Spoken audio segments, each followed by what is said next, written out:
Matt, we're the creators of the show and EPs. So how many seasons do you have mapped out in your head? Like 25. At least. Yeah, at least. We try to go one at a time, but we can't help but to think where we're going to go if we are able to do it. And it's the joy of working in TV. Is we come primarily from features, and you got to say goodbye to those characters unless it's a sequel. And this, we like not only we like it's just knowing that there can be more makes you imagine more and more. Right. yeah. And so we've got a lot of stories to tell with them. How was it casting during the pandemic? I assume that was... It was actually done pre-pandemic, most of it. So, we did the traditional thing where we sat in a room and we saw tapes, and then we had callbacks, and we saw the kids paired with each other and got to watch their... But for season 2, it was more of it was still, as we went through waves of the pandemic, when we were casting season 2, it's interesting casting now. It's hard because you're doing a lot of it on Zoom. You're doing sessions on Zoom. So that's difficult, actually, because casting is so much about the feel of the person, too. And so, like, for example, in season 1, when we were casting and people kind of got through those initial rounds, you really want to be there and see the presence of the person, and you can't do that on Zoom. You can see their chops in some ways, but... It's hard to get a real sense. It's present. Yeah. Do you judge them by the Zoom background that they choose when they're going to talk? Oh, yeah, absolutely. I mean, got to. Yeah, what were some of the challenges that you came across this year? Like, what was the biggest challenge, would you say? Well, for me, one of the biggest challenges was, in terms of the production, was all the many locations. It's a very peripatetic season, constantly moving.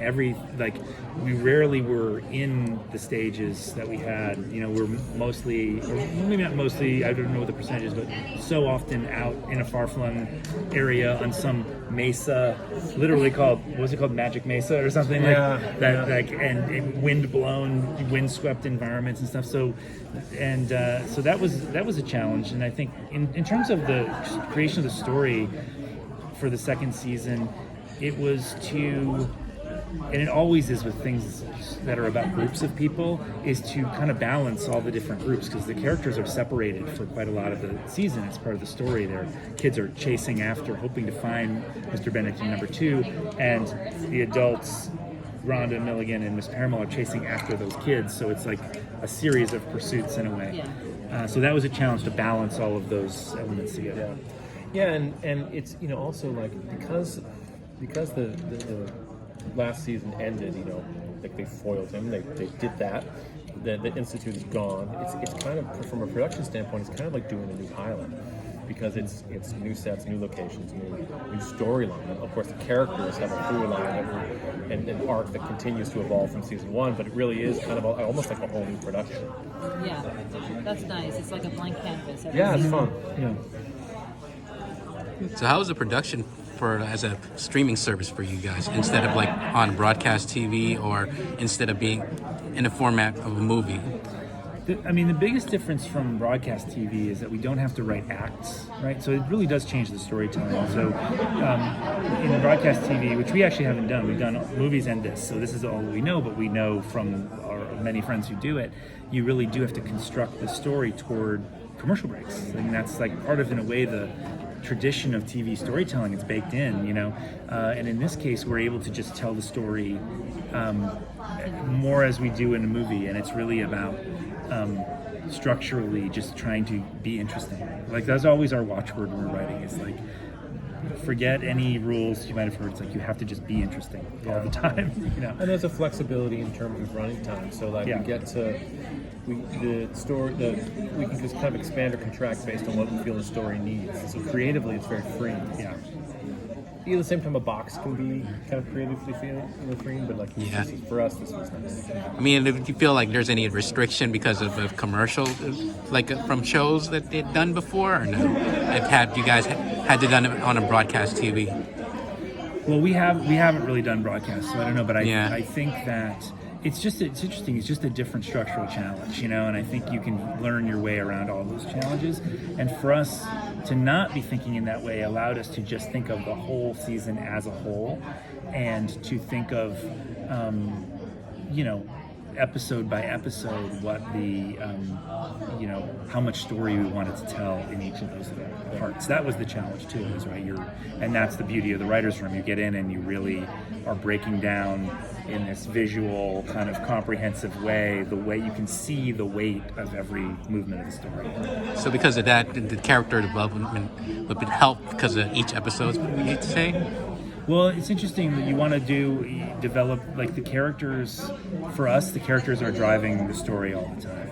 So we're always thinking first, the most important thing is how those characters are changing and what the challenges are to them. And we found, for example, our story has a lot of puzzles in it, right? Like, it's part of the show. And puzzles in themselves are wonderful, but if you do a lot of puzzles, they start to become not very interesting to watch, right? You're not doing it, they're doing it. We try to invite people in to, like, try to solve all of them, but what we discovered is what's really important is what that puzzle means to the person doing it and what it says about them, and does it play to their strengths or play to something that they don't feel strong about? Does it call up my favorite puzzle of the year is the solution is really an emotional solution. It's a Constance remembering something that is just highly emotional, and that's how she solves the problem, not by putting the pieces together. So Start in the corner. exactly. So what's a highlight of this season that you would like to tease or about? One of the highlights is the kids and journeying across the Atlantic on the SS Shortcut, the world's fastest ocean liner, which we got to shoot on the Queen Mary. It was cool, and it was also convenient because it's kind of the only one. It's really hard to imagine what other classic ocean liner you can get. Best available, it's only available. Yeah. So we really, it's so beautiful. We got really fortunate, but it's just it's something that fans of the book will recognize, but also just lends itself to some really incredible visuals and some fun cat and mouse stuff. It's really a treat. And I've longed for a long time to write something that involves travel by dirigible, and so personally that was very exciting to me, any scene on a dirigible. But I also think part of the concept of this season is that Curtin has sort of become a cult leader, like a cult of happiness sort of, and so I think I'm excited to see people see some of the scenes of him as sort of this like guru, and I think it's just a really wonderful part of the show this year is his guru-ness. Sorry for my ignorance. Do you take over the whole ship? Did you pay for the whole ship to go across the... Well, you pretty much, it's docked in Long Beach. So it's like permanently, it's you didn't actually go to your... No. I'm sorry. If only. That'd be amazing. Why can't we do I that? said to excuse my ignorance. No.